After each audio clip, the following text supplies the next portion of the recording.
to see if you can hear us. Yes, thank you, Chair. Thank you. Okay, that's great. So we all seem to be gargling correctly at the moment.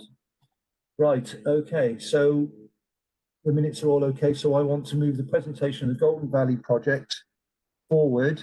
And so if you'd like to just introduce that, Sophie, or do you want me to just introduce it? No, that's fine. So Tim Atkins is joining us today to present the Golden Valley update, so we can hand over to him. Okay. Okay, thanks then, Tim, if you'd like to try your magic with the presentation. Yeah, well, thank you, Chair. So what I've got to do is a presentation that I have shared with the committee. So just hopefully that's just coming up on the screen. So I'll just check to make sure that we have this up on the screen. So everyone can see that, can they?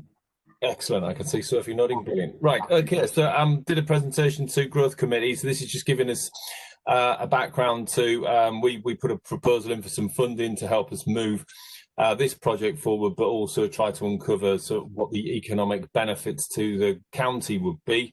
So as I go down there, this is what we agreed. So back in December, came and asked for really to set up a start project team to create an economic evidence base, help us promote, to go out and do some effective market engagement, and put some very strong brandy marketing material together to help us promote that nationally. So that's what we got, and we've delivered that, and we've been through the project, and now I'm here to report to tell you you know how good that result has been. If I could just next slide. Right. Okay. So yeah. So what we did, one of the things we did, we undertook some work. So with Hatch Regenerous, undertook a economic report, which was quite a robust piece of work. Really to find out what the economic impact was, what the existing ecosystem was, and what the potential for development would follow. Pretty powerful findings from that. So big message there was that Gloucestershire has got the largest concentration of cyber businesses in the sector in the UK outside of London. But in terms of the numbers there, you can see that Gloucestershire is 6 times the norm in the UK, and with Cheltenham, with the focus around GCHQ and some of the other things, is 11 times. So that, you know, is pretty significant for Gloucestershire, and I think something that I don't think we properly realised before. So as we move down, that's a map that just gives you a kind of viewpoint of that, of where those concentrations are, and some stuff about productivity there, about within cyber businesses, that Gloucestershire, from a GVA point of view, is punching above its weight in the UK, which is really positive, and from an employee point of view as well. So this is one of the, I suppose, more powerful things that I want to point out to people is, if we look at the numbers there, you've got Cheltenham, you've got Gloucestershire in the wider area, and we compare ourselves with the number of businesses, which is pretty significant. But if we look on the right-hand side, the 5-year growth, the number of businesses in Gloucestershire and Cheltenham, it has gone up quite a lot. But if you compare it nationally, 25%, you might say that, it's just pretty normal. If you look at the number of jobs, it's 48%, plus 48% Cheltenham, plus 34%. Compare that with the national norm. That is absolutely huge, and that just shows that we've got a very mature ecosystem, and the jobs that are growing, they're not just startups. They're strong jobs that are thriving. So it's a real positive picture moving forward. We move down and we look at the impact that the Golden Valley development itself would have if we deliver this in its totality. So looking at up to 4,000 homes. But the numbers, again, this is about the economic impact, about almost 12,000 jobs there, and the impact that would have on GVA, 800, pushing up £800 million. So there's a real benefit to this, and this really only looks at the development itself, not the wider ecosystem across Cheltenham. So looking at this, this is a quote from Matt Warman, the MP, about the importance that Cheltenham has and GCHQ. and really looking at the government's focus on this. So their line is this sector has doubled in 2 years. So it's a massive sector, £8.2 billion. It's one of the fastest growing sectors in the UK. And Cheltenham and Gloucestershire clearly have a leading role in that. But there's another element about this, is about this science superpower and the role that the government sees that the UK taking. There's a real commitment to it, and I think this is a big issue for us because Gloucestershire can really take a leading role in that. We look at some of the narrative behind this, the spending review, the levelling up agenda, economic recovery, but this going back to this, the government really wants this country to be a scientific superpower and lead in this sector, and we can take that lead.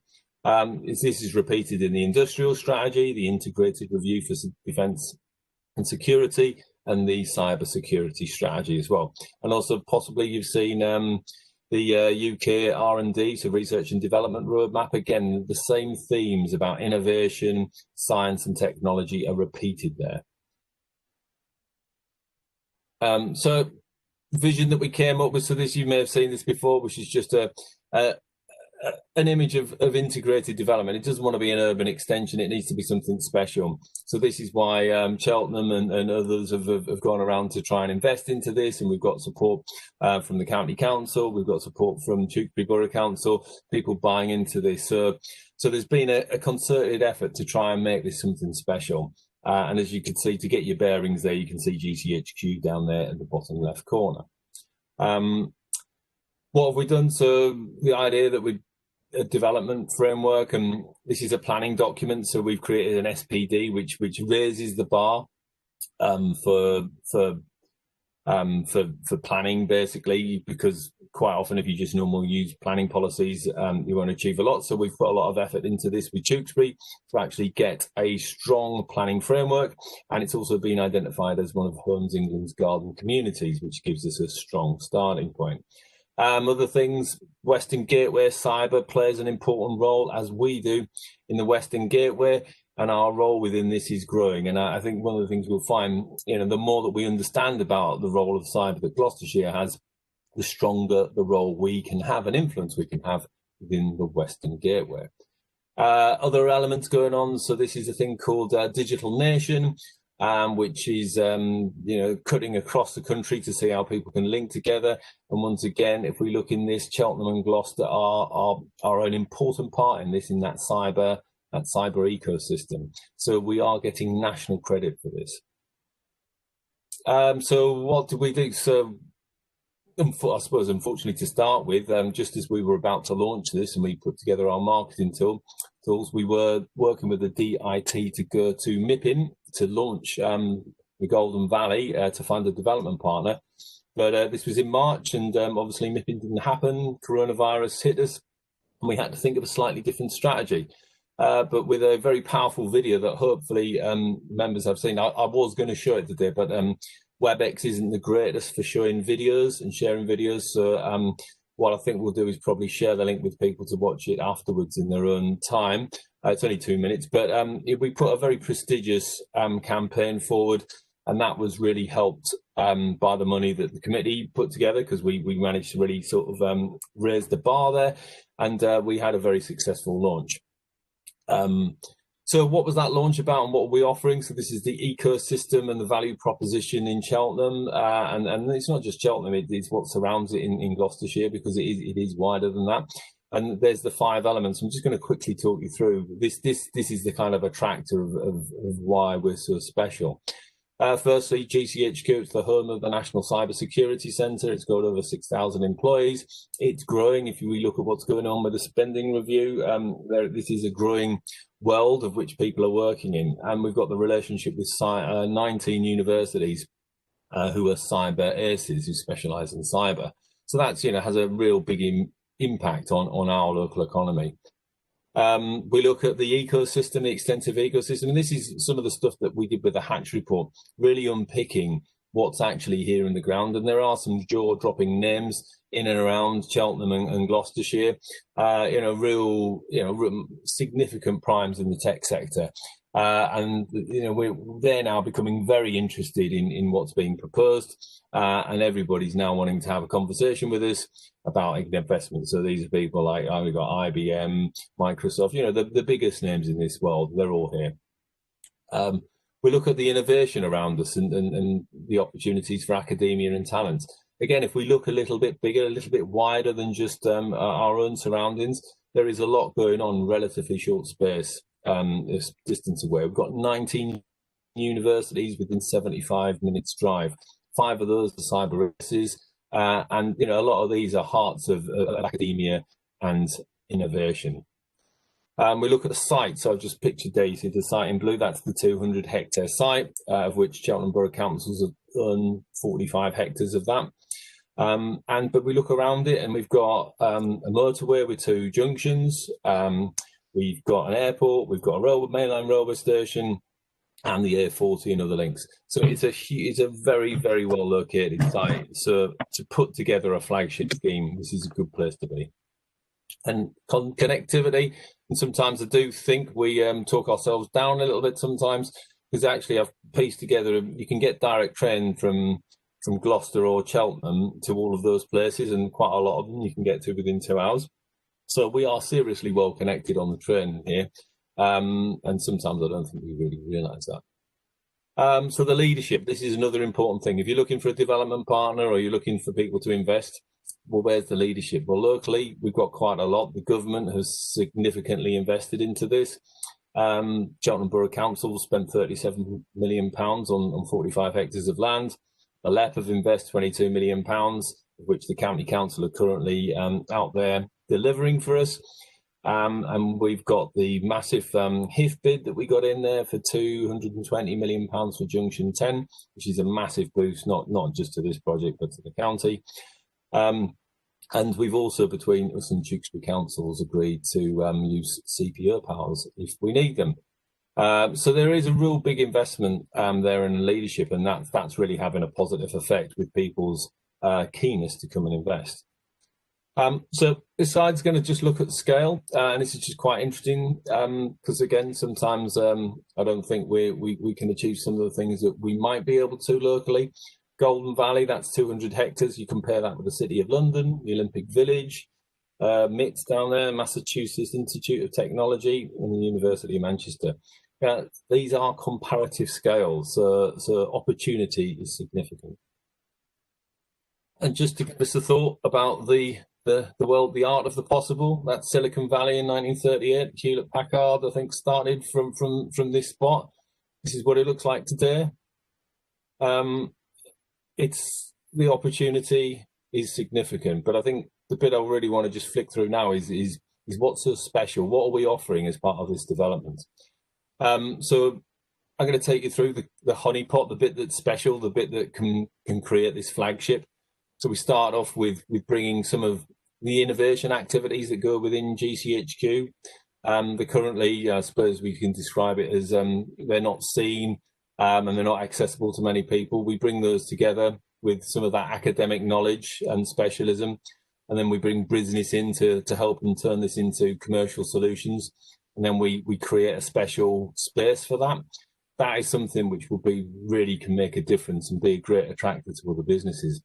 And then we start building the park up with scope for startups, an innovation space or an exhibition space for people to gather from everyone from the park around it, put some cafes in.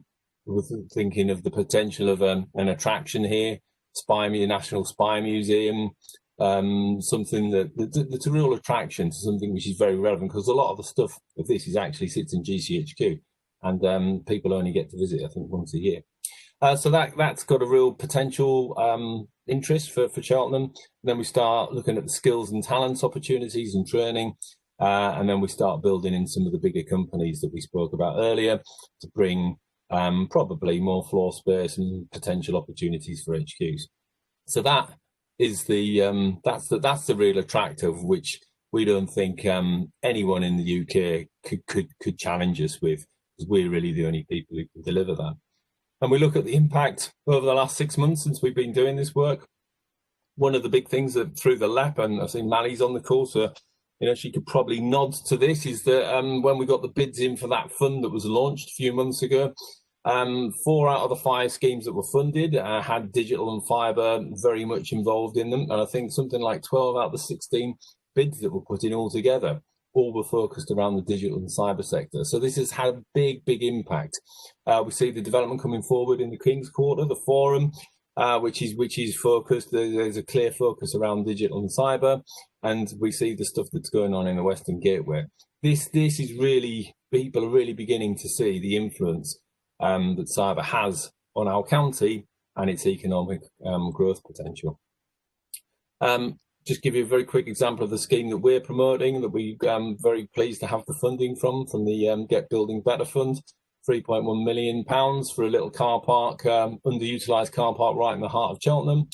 Working with Hub 8, the proposal's now coming through to turn it into a cyber innovation centre, which is a stepping stone for what we're trying to build at West Cheltenham. This could be ready in 2021, and it would be our stepping stone, because at the moment we've got a lot of pressure on space. A lot of people want to be here and start working, so the better we can actually start providing opportunities for those people to start scaling, we can build the growth over the next couple of years. We don't have to wait till this scheme is delivered.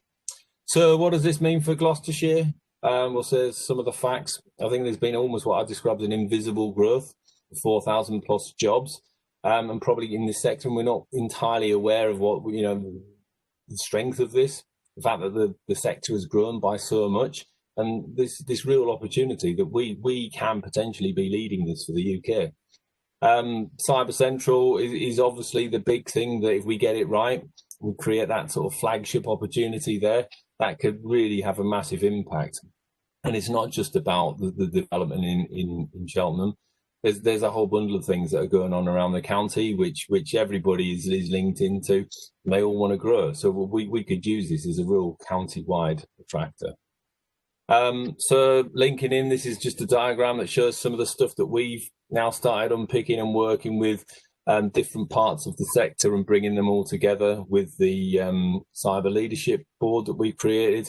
And we need to link that. We're trying to link that in with what the LEP are doing with the cyber tech sector group.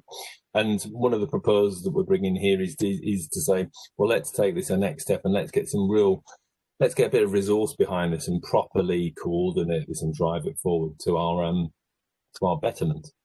So there's just a quick summary for everyone, which is looking at this real unique opportunity that we've got. And what we're trying to bring now forward is some real understanding that there is significant jobs growth in this. Something in the region in the next 5 years, this could be 20,000 new jobs in Gloucestershire, and they're not high value jobs. And we really could be leading that mission for the UK about cyber supremacy and a scientific superpower. So what I discussed with the SOG, the officer group, was about where do we take this next, and so actually developing a strategy which is helping us making the most of these opportunities, engage with some of these significant names in the business, really get some promotional campaign focused at getting some big investors involved, but also having a coordinated approach across the county, so that I think all of the parts of Gloucestershire can benefit from this. And if we structure that well, we can really take some advantage of this moving forward. So that is the end of my presentation. So I will stop sharing my screen and hand back over to the chair.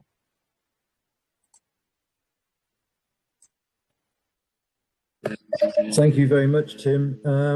It's very, somebody's ringing. It's very impressive, I must admit, and a lot of the things that we've just heard about, some of them we weren't all aware of, were we? And actually, it's quite a wake-up call for all of us, really, because we are looking like, potentially we could be in Gloucestershire looking quite good coming out of COVID, whether some areas are looking not quite so good at coming out of COVID.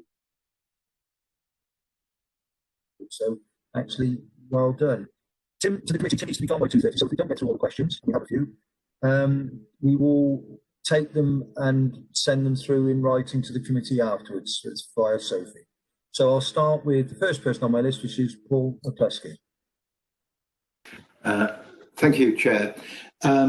It just so happens that the Cheltenham Overview and Scrutiny Committee is having a review of its effectiveness, and Campbell Tickle have been in to look at it, and I'm part of that scrutiny task group. So my question for Tim really is this a Cheltenham project or is it a Gloucestershire project, and who should be doing the scrutinising? And possibly, is this being come to committee here for your overview and understanding, or for you to scrutinise it? Well, I think the answer to this, the overarching project is Cheltenham driven, but we're working in partnership, and part of that partnership is very much groups like this, because we got funding from the business rates pool to help us to do some work. So there is a clear challenge of scrutiny about, well, what did you do with our money, and if you're going to ask me for some more money, do we all see the benefit of it? But I think the impact of this is so significant, because getting the bit we're delivering right and the impact that can have, requires funding, but I think it also requires a little bit of scrutiny to make sure that we have got that balance right.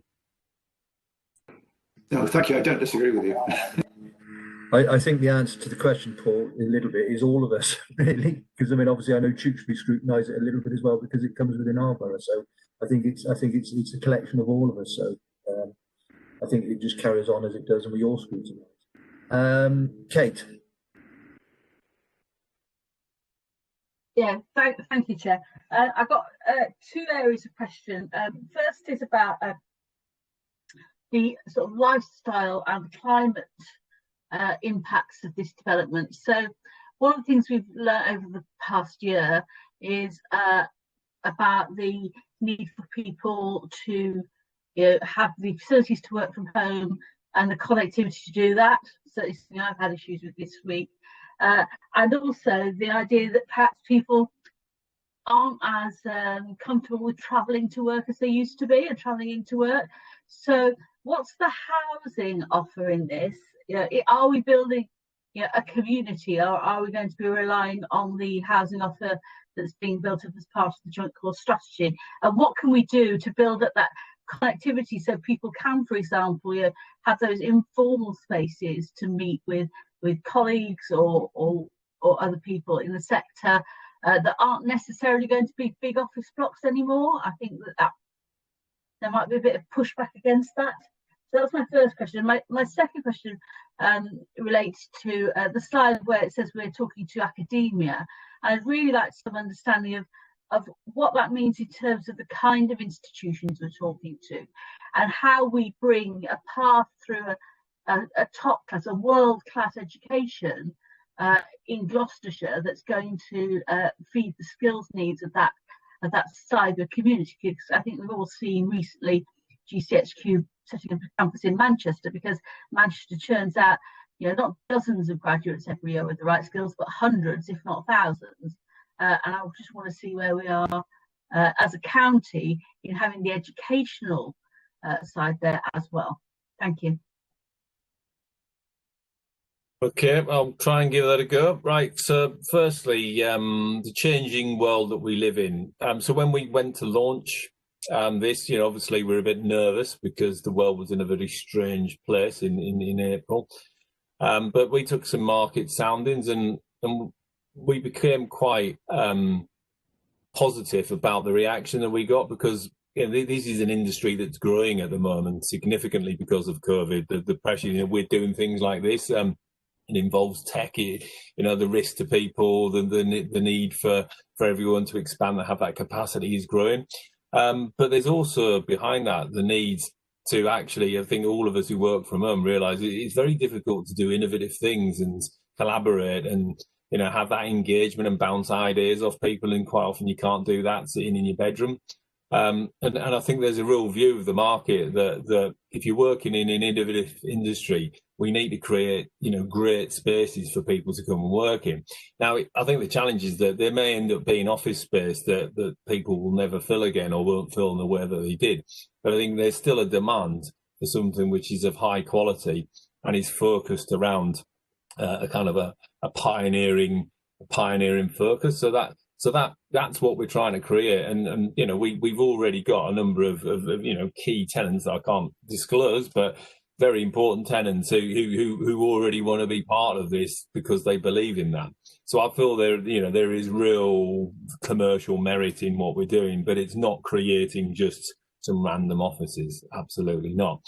The point about housing, housing is hugely important to this, and it's not just a housing estate over there and a business park over here.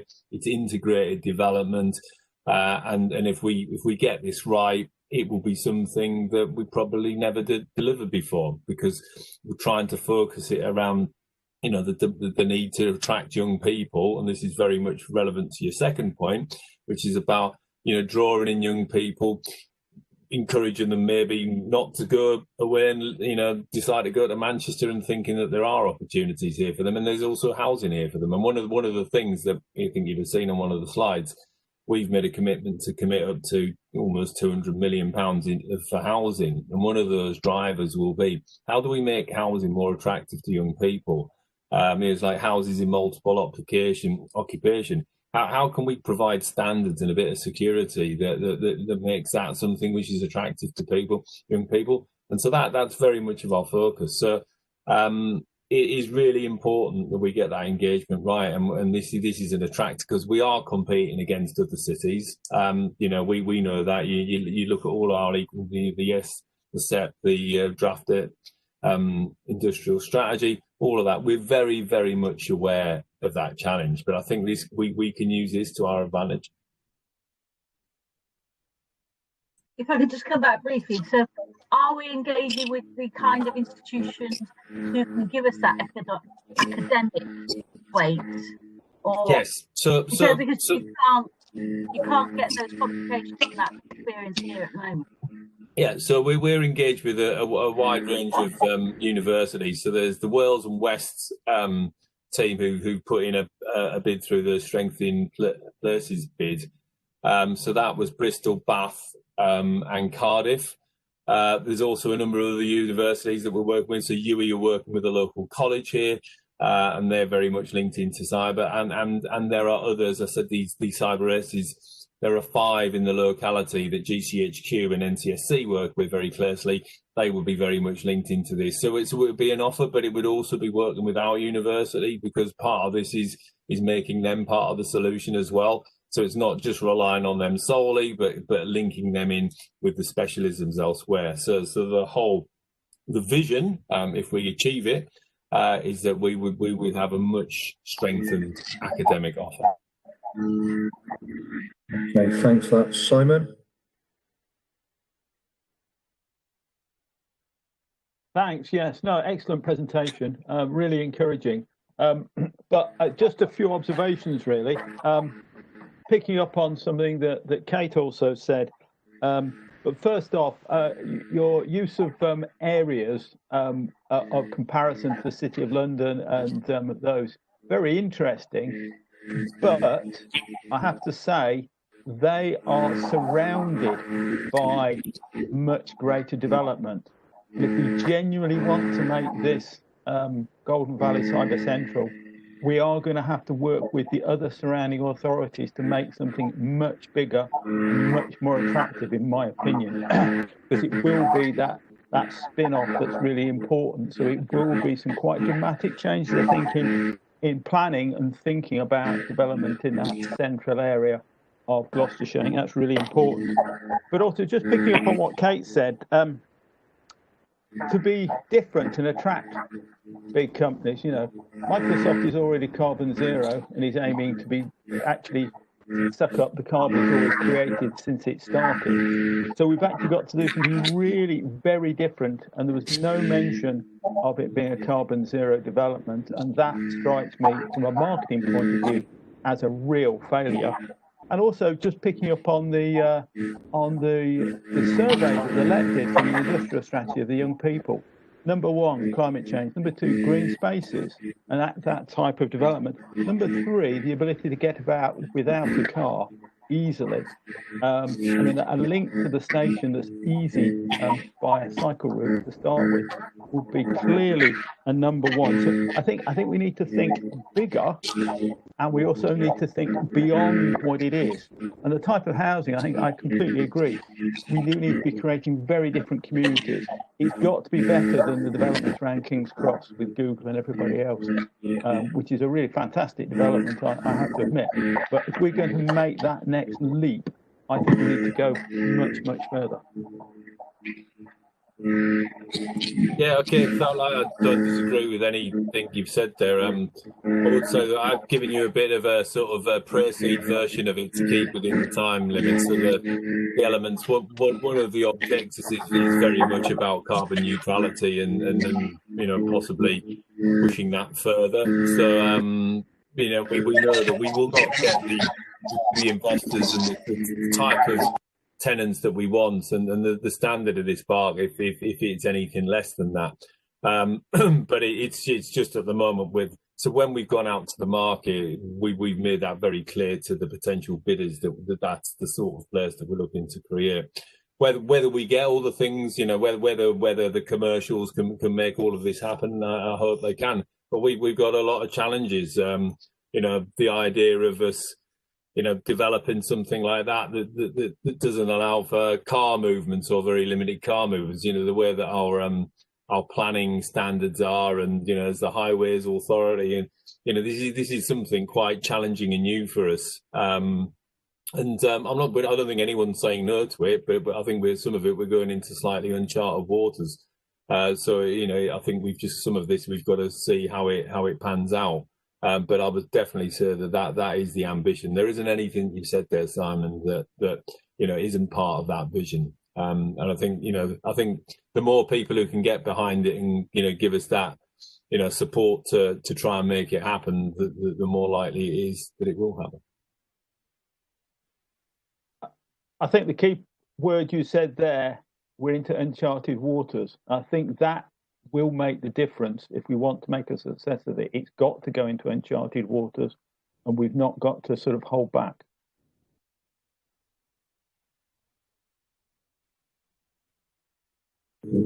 Thank you. Yeah, thanks.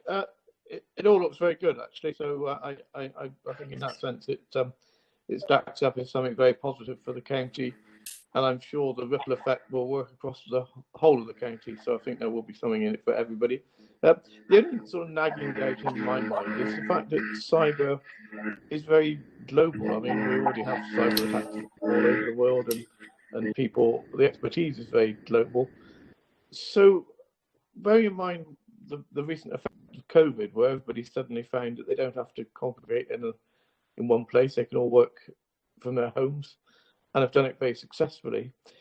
Is there a possibility that the trend will be that actually the cyber park will become very successful, but actually the physical location of it becomes less relevant, particularly as places like Warwick, and that will be where some of your expertise comes from? I don't see that the University of Gloucestershire seems entirely linked into this, and I just wondered whether we need to be aware that going forward it won't be quite like sort of Silicon Valley of the past. So there might be a need for people to be localized in places where you get pools of expertise that feed off each other, but that could also happen in a virtual environment. So we need to be mindful of that. That's my thought, really. Yeah, I think, as I said, picked up to the answer of Kate, that the nature of the environment that we're creating is something that would attract people, from a collaboration and innovation point of view, something that you can't necessarily do remotely, and creating that honeypot. And if we get it right, it will be a big attractor. The point about the university, the local university are very much part of this. They are part of the Wales and West bid, so they were part of that. They weren't excluded for that. They were a link, and this is very much about us seeing how we can grow them and grow their capacity and their their ability in this sector is really important. So they are involved. They're very much involved, and but again, everyone's clear that we can't do this in isolation. So we need to work with other partners.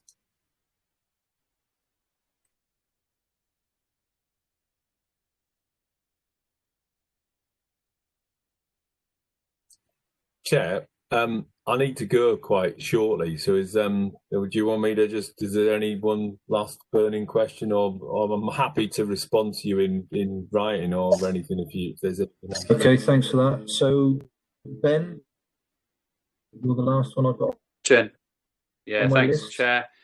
Thanks, Tim. It's a really good presentation, and I think it's really exciting. So I wanted to say positive things about it because it looks really good, and I think it will be good for the rest of the county as well. My question specifically, I represent Churchdown, and specifically around.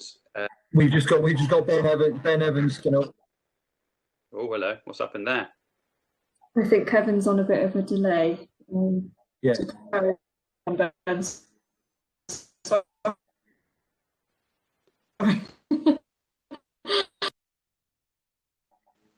We've only got one more question, as far as I can see, with hands raised. So that's Ben Evans.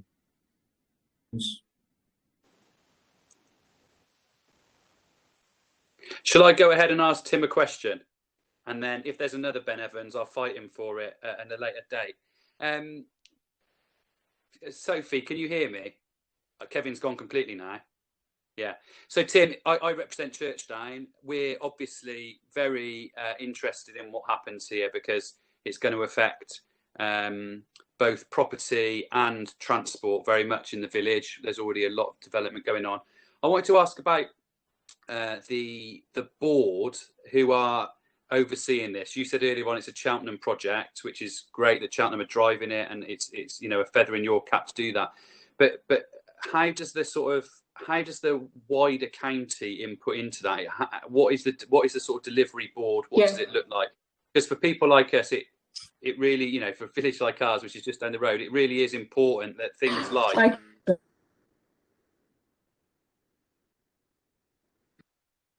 Carry on, Ben. So for us, it's very important that things like roads is the obvious one. It's going to put an awful lot of pressure on junctions in Churchdown, which are already Can you hear us, Ben? can't cope with the.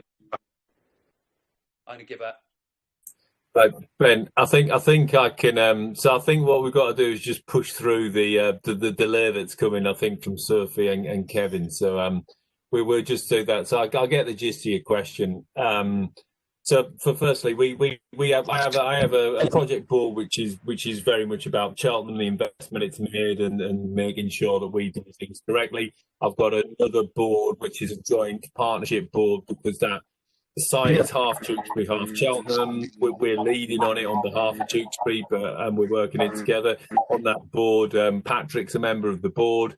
So Patrick Molyneux is the chair of the growth committee, and other partners. We've got Homes England on there as well. So that's how we bring together the wider issues, and I think that's going to become more and more important as we move on, because as the impact of this suddenly starts, these are just going to be county issues, but I think other ones are going to start linking into other authorities as well, and not just authorities, other partners. So there are some big issues in there. Roads being one of them, our whole approach to, trying to drive forward more sustainable means of transport. There's a sewage treatment works on the site, the ambitions to move that, and the big, some really big ticket issues. It is something that's important. So the joint partnership board is the one that will control that. And I think we got one in fact, we got one tomorrow. So that's something that we can probably pick up and think about how we keep people informed about what we're doing.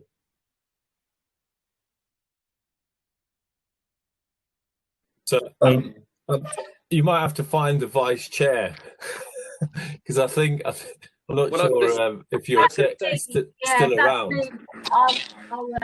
Thank you very much, Tim, for that. I think that was the last question that you were going to bring in. So I'd like to thank them on behalf of the committee. I'm sure they can get in contact with you. Right, brilliant. Well, thank you, everyone. As I say, if there is anything else, drop me a line or do it through Surfy, and I'll answer it. And good luck. Thank you. And then, Patrick, I'll see you tomorrow. Bye. Okay. Okay, thanks. Can you hear me again, Kate, or not? I can hear you now, Kevin. Do you want to take back over? Yeah, okay. Yeah, that's fine. Yeah, I'll just do it without video for a minute. And then it's settled down. Okay, so we've had that. District members' feedback, item 5.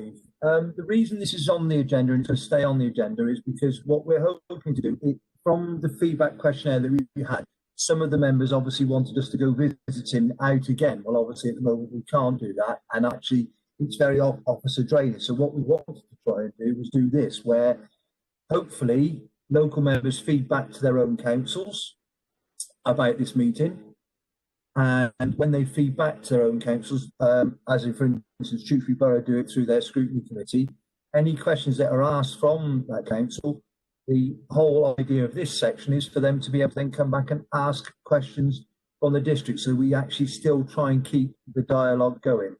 So that is the point of this district member feedback. It will feature every agenda now. So what I'm asking district members to do is to make sure they communicate and to bring questions back. Have any members got any questions from the districts at the moment for us? I can't see any hands up. You're still up, Ben. Oh, Gina. Yes, hello. Good afternoon, Kevin. Thank you very much. No, I haven't really got anything to report. Okay. We've literally just come up with our new business plan, which is going out for a consultation at the moment. So, but it's very much following what we were hearing about the Golden Valley. We're very keen equally on having high-tech, high-value companies being encouraged to come to the Cotswolds, especially if we can keep them as green as possible. So I will be reporting back. I haven't got an awful lot to tell you now, but I think it's a very good idea. I know that they're working hard with the local industrial specialty list and the G1st LEP. So it is integrated with Gloucester County Council as well. So thank you. That's great. Thank you, Gina. I mean, obviously that's the idea behind this, is we want buy-in, as we did when we went around visiting, you know, from the district members, so that we avoid the issues where the districts think that the county doing things and we don't, and there's no feedback or there's no input from anybody. So that's the idea behind this. I can't see any other hands. Gina, can you lower your hand? So we will move on, since as we haven't got any questions, but if in future you can ask questions, it would be useful. Right, we'll go forward to the work plan now. What Sophie's looking for is just ideas behind what we can put on onto the work plan, because obviously with the territory we're potentially going to be going into, which is very uncharted for us, COVID related, and officers doing other things. What we want to do is have our suggestions so that we can then maybe look at what we can put forward, and then Sophie can work it through. So, Kate, you first. Thank you, Chair. I did drop you a line about this, and it relates to the item we're looking to slot in around the social mobility update. This week I attended the launch of the Power of 3 in my division. It wasn't just for my division, there were a number of people there, including other councillors, Police and Crime Commissioner, people from a number of bodies across the county. And what they're looking at is a community economic development plan. This is the second iteration of it. And one of their themes is about how, in one of the most deprived divisions in the country, certainly in the county, how we use investment and commissioning to support communities and to help them to become more socially mobile, to get the skills they need to have to retain wealth in their communities. And it was it was a really interesting presentation. Mark Gale, who some of you may know from the Gloucestershire Gateway Trust, was involved, as well as a number of other community organisations.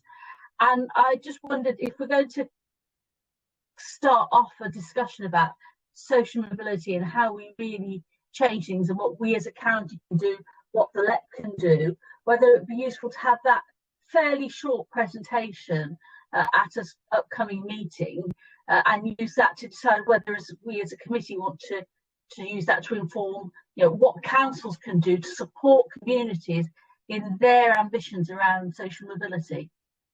That's my pitch. I'll stop there.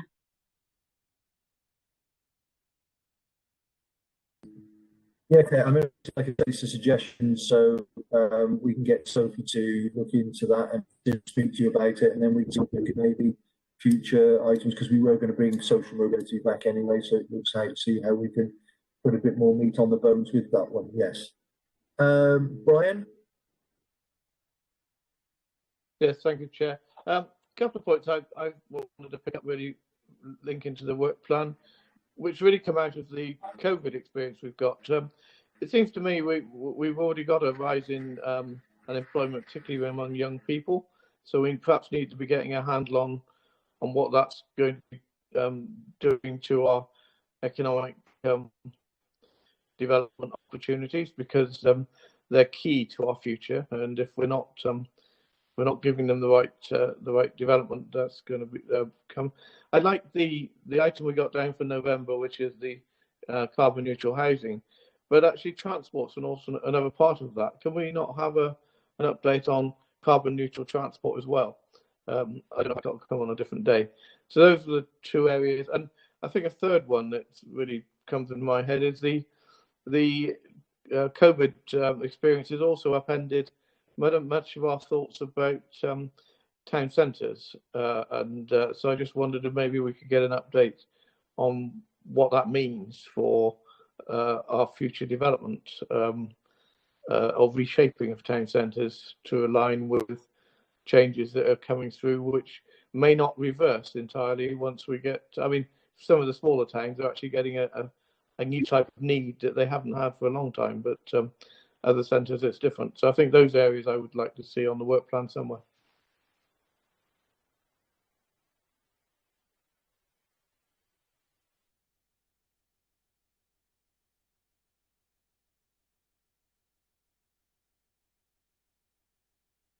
We lost Kevin again.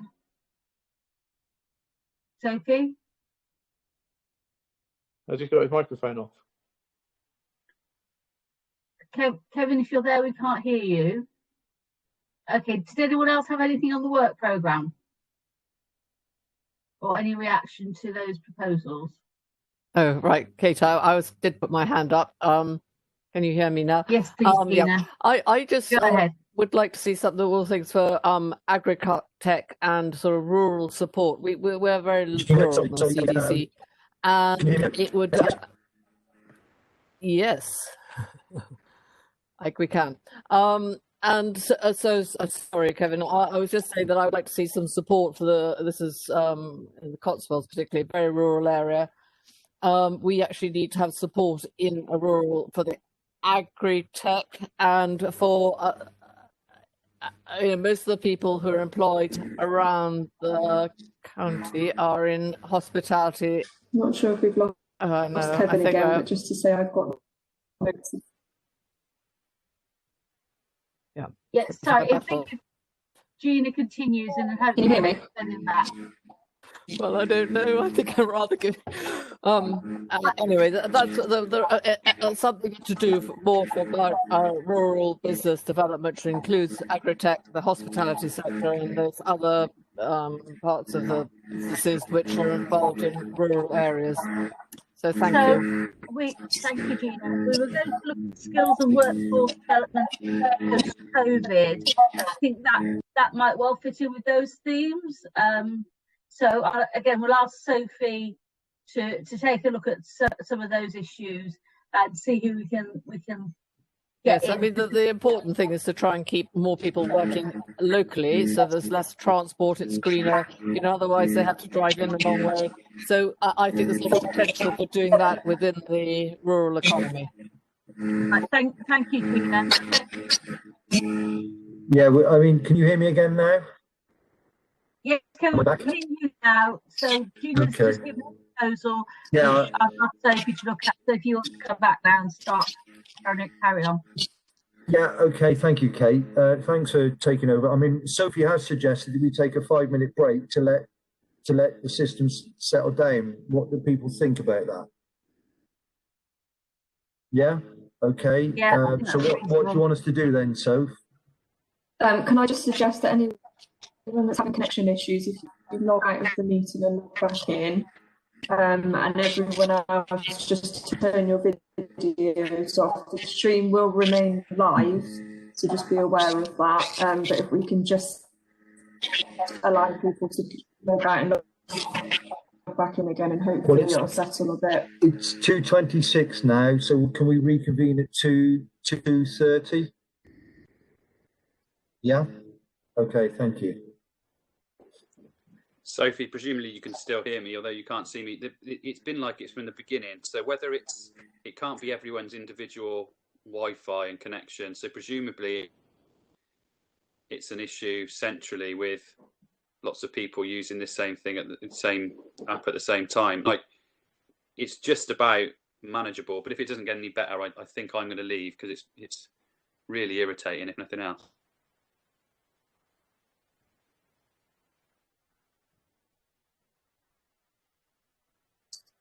Yeah. So just so. Ben, just Stephen Bass here. I'm just observing the meeting and sorting out the YouTube feed on it. But from my perspective, it looks like a couple of connection issues is having an overall disruptive effect. And what you then get is a delay and you get different people interrupting each other. And because you have multiple microphones on, that's where you get the feedback. So I think if there's that slight pause now, hopefully that will reset things for a couple of individuals and it should improve for the last item that you have. Thanks, Stephen. I mean, there has been really bad feedback throughout, but I take the point that there may be one or two microphones or people that's causing it. Hi guys. I think the key thing might be Kevin's connection, really, but so Kevin's back now. That's better. Yeah, I think we're all having problems. I think IT really needs to get a grip with this, because if we're not going to get this right, we need to stop meetings like this, because there's no point having meetings where you can't hear anything, you can't say anything. It's they're a pointless exercise, really. It's something that we need IT to really work hard on. I know they probably already are, but we really do. This just proves why there will always be a demand for offices and meeting rooms, because having meetings virtually, there's always going to be system issues.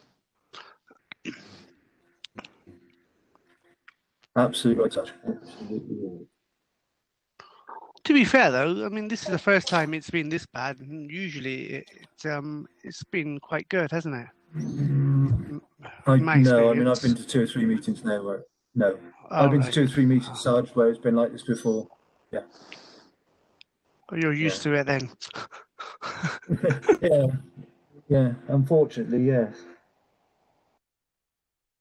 Yes, unfortunately. Yeah, this is by far the worst system I use for video meetings. I don't think it is me. No.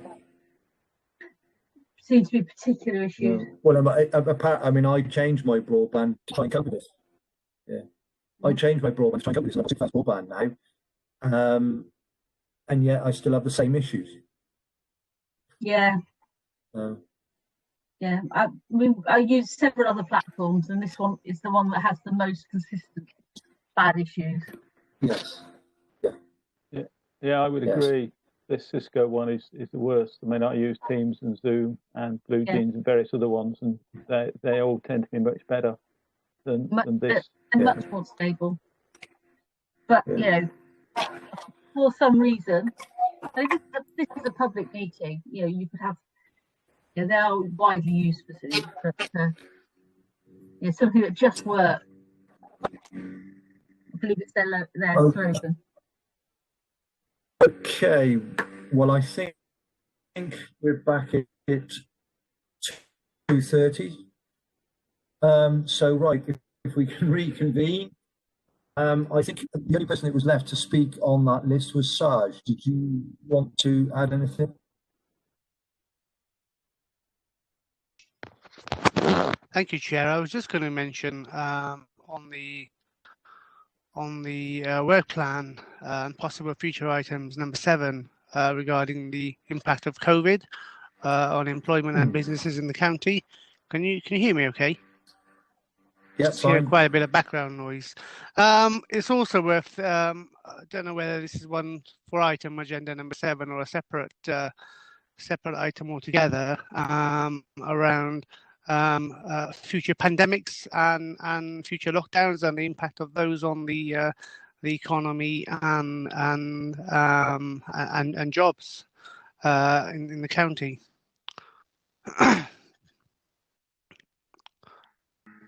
Okay, well, thanks for that, Sarge. As I say, Sophie's taking all the notes, so we will put that one down as another item. So as far as I can see, that is all of the hands that were up. So we will move on to Mally and the G First Lep, please. Mally, yes, good afternoon, everybody. Yeah, hello. I think I'm probably all right. I hope so. Just wave at me if you can't hear me. If I start turning into a Dalek for you. Couple of things just before I start, actually just picking up on a couple of the work plan things that people have mentioned. Brian, you were talking about the jobs numbers and the unemployment. If you may be aware that at the next scrutiny meeting, David Owen's coming to talk about the economic data we've got. And Duty Works for me is pulling together the information, and that certainly will include employment and the impact of COVID and also related to young people. So I think you might find that helps towards what you're talking about, and it might be a springboard onto your questioning. And Gina, also about agri-tech, you'll be aware that it's massively important in our LEARs, and we've invested in various things, but certainly there's a lot of work going on in the background. So when that does become an agenda item, we certainly as a LEP would be able to contribute towards that. Those were just an aside. Going back to the paper, you asked me to come back to this meeting following the discussion at the last meeting. I made the decision in the paper that I sent to you to resend most of the data that I sent you last time. I realised this made it quite a long paper, but I felt it was important that you had the full context so that when I came back today, we didn't have to go over old ground, but I could pick up perhaps on some of the concerns that you raised in the discussion point last time, which was really trying to get yourselves to get a better understanding of the assurance process that we have for that we applied when we put the Getting Building Fund together in such short order. And so the paper I've given you, one thing I did realise in the discussion is clearly that some members were less familiar with the assurance framework than others. Some time ago we did present to this committee, but it was a very different group of people. So some of you might not have been aware of that. I hope by giving you a link to the assurance framework, it actually gives you some reassurance that there is actually quite a strong structure that's been audited by government and agreed locally, that is the sort of rule book by which we operate, and we applied that in this instance. So I hope that gives you some general reassurance. And the next thing was looking at the particular question was how the projects that were considered were scored and went forward. As I made it quite clear, there's an element of confidentiality about this process, which means that the final decision is a matter for the LEP board, and they will make their decisions in confidence.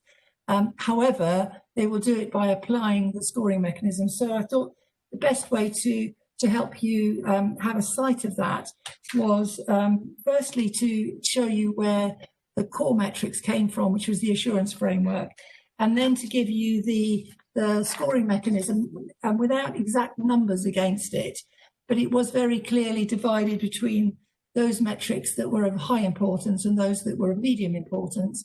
And every single project that was considered was scored by the LEP board and debated at length in order to come up with a collaborative agreed score around those.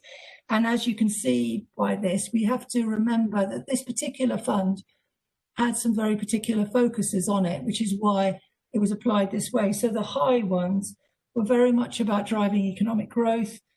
They were particularly about deliverability and sustainability. We were told that if we did not deliver within the time, the money would be taken back. So there's no point in having a project come forward where there was any doubt about deliverability. Those were the two absolute main ones, I think. The other one was to look at any risks that would impact on delivery, which is part of the same story. Otherwise, all the rest of them were very much of an equal weighting, but we wouldn't expect every project to be able to meet each of those. So without going through each one, that gives you an idea of the mechanism that we used for it. There was a very long list that was first initially looked at, whittled down to a shorter long list of 15, and then we ended up with a list that we submitted to government that you're aware of from my previous paper. So what I did say I'd be able to do in this meeting is give you some examples of the why the successful projects did so well. So there's only 5 of them, so I thought it was quite useful and actually flows very well from Tim's presentation that you had not long ago.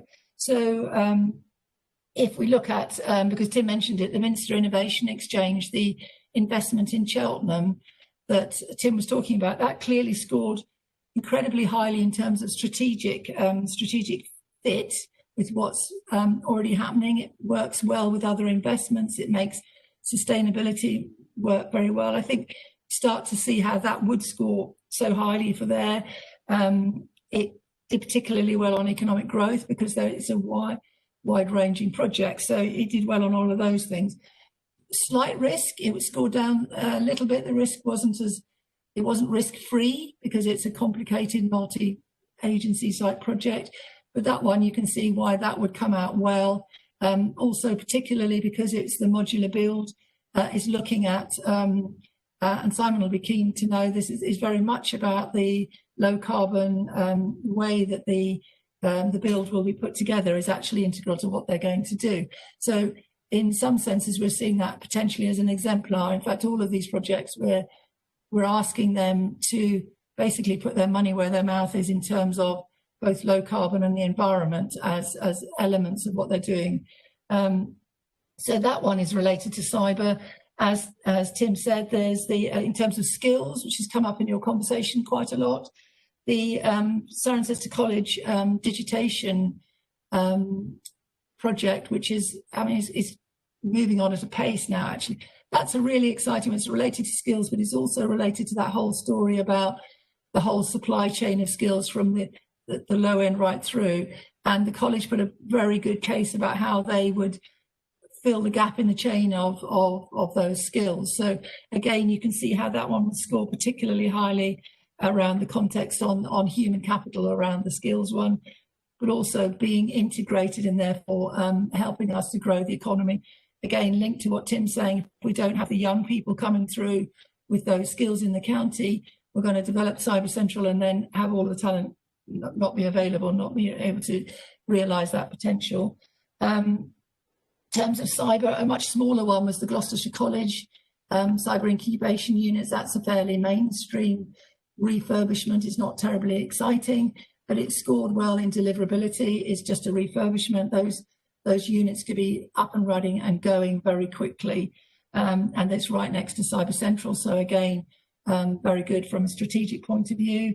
Gina might be interested in the digital innovation farm because that's us as a agritech in a big way.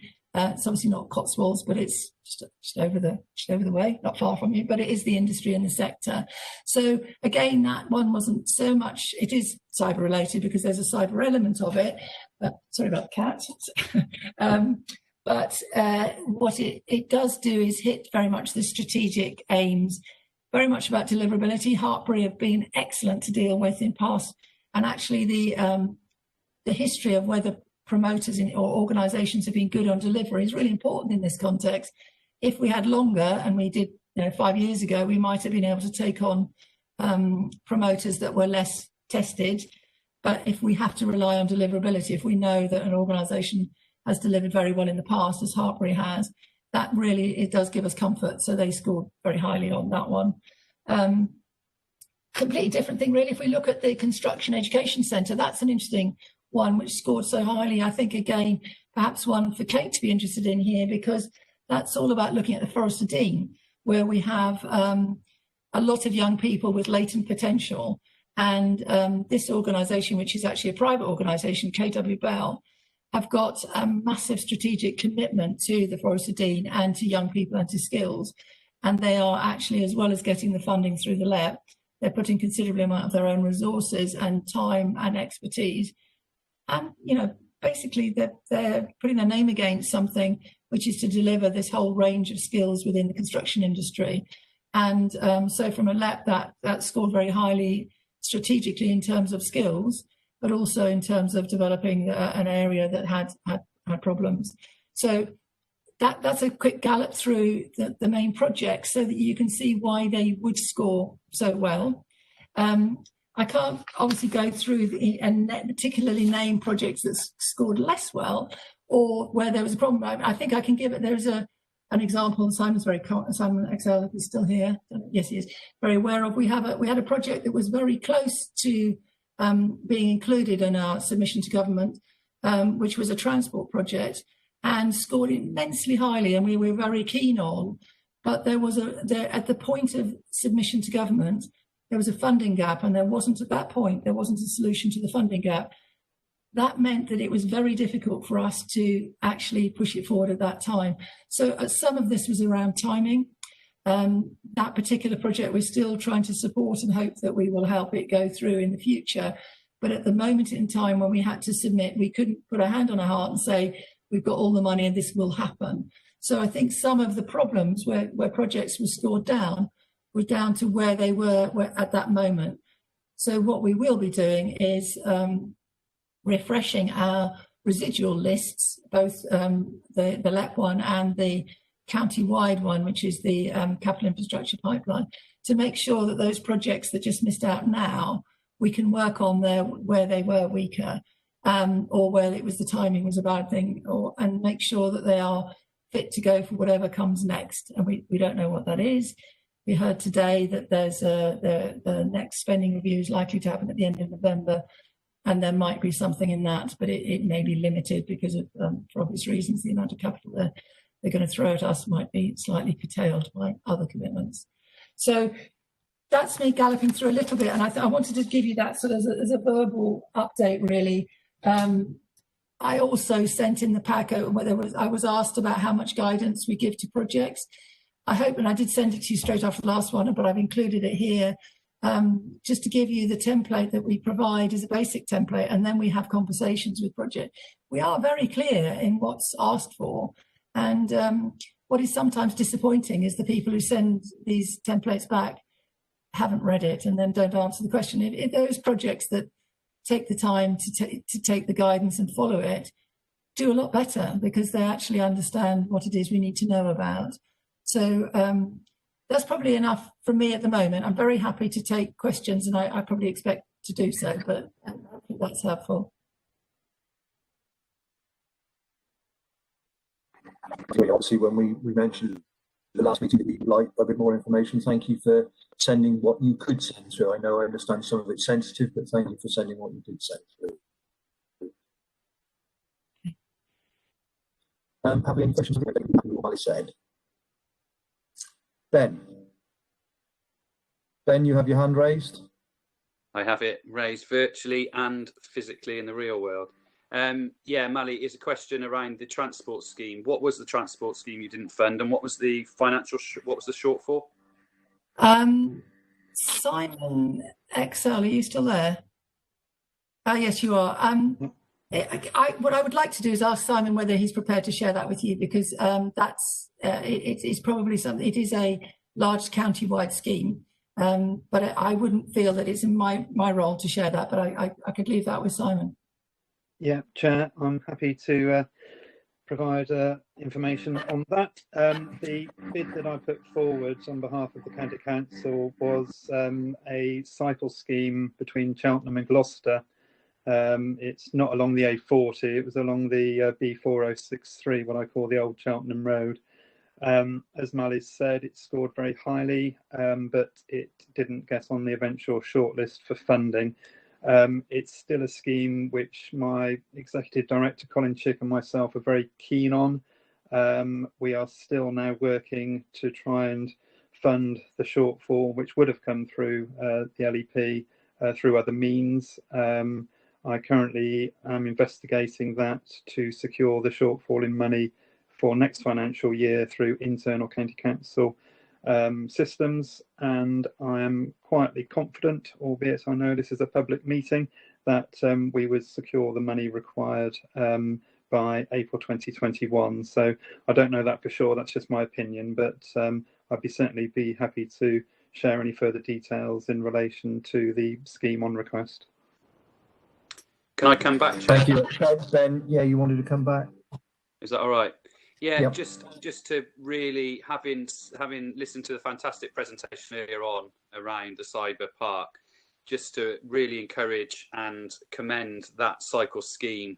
I know that Colin and Simon are really keen on it, and if there's any way the LEP can support that when it comes back in front of you in the future, it's so important for so many reasons and obviously, again, if overtly supporting Churchdown, it's really important for our village and for connecting us to potential sort of economic growth. And so I would just really recommend that scheme again, Mally. And I know it's not you personally, but anything that I can do to support or put my name to that, then I'd be really keen to support it. I'd very, very keen to reassure on that, because although we had that difficulty, because it was so high on the list, of the priority list, we sent in the list we could to government, but we followed it through in collaboration with County Council with a very strongly worded letter about how exciting it was, and we would want, could we please have the money for it anyway? And we have been lobbying.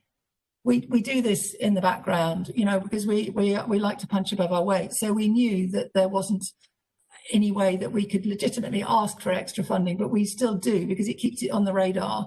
And we have certainly been positioning that scheme as very closely linked to Cyber Central, but also to the whole the growth around that perhaps Simon was talking about earlier around Cheltenham and Gloucester, and developing that the sustainable transport between the two conurbations.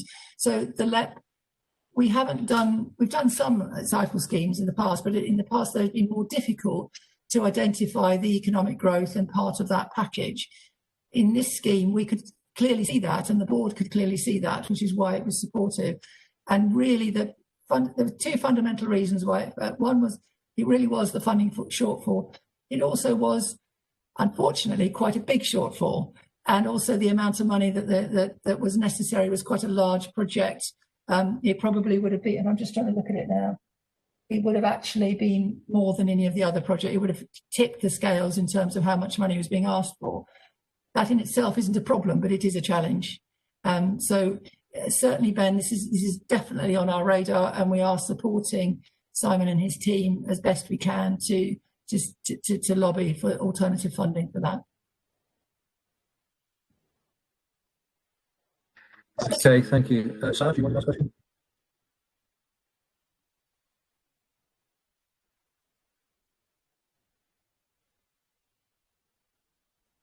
Sorry, I can't hear you. Can't hear you, Sarge. We can't hear you, Sarge. I've taken my hand down. I just had it up from before. Apologies for that. Okay. Right, okay. I keep muting and unmuting myself. There's nobody else with any questions, so I think that's it. Thank you very much, Manny, for your time and obviously your presentation. It's very useful. And I think we move on then to item 8, and obviously future meetings, which everybody's got in front of them. So it's the 18th of November, the 20th of January, and the 10th of March. Good grief, it's into 2021 already. Oh, really? Okay, doesn't life disappear, eh? Okay, right. Well, we'll see everybody on the 20th of November, and hopefully we can actually get through this with little or less problems. And thank you to all those people that joined us, and thank you to the officers and Patrick as well for your time sat there just watching.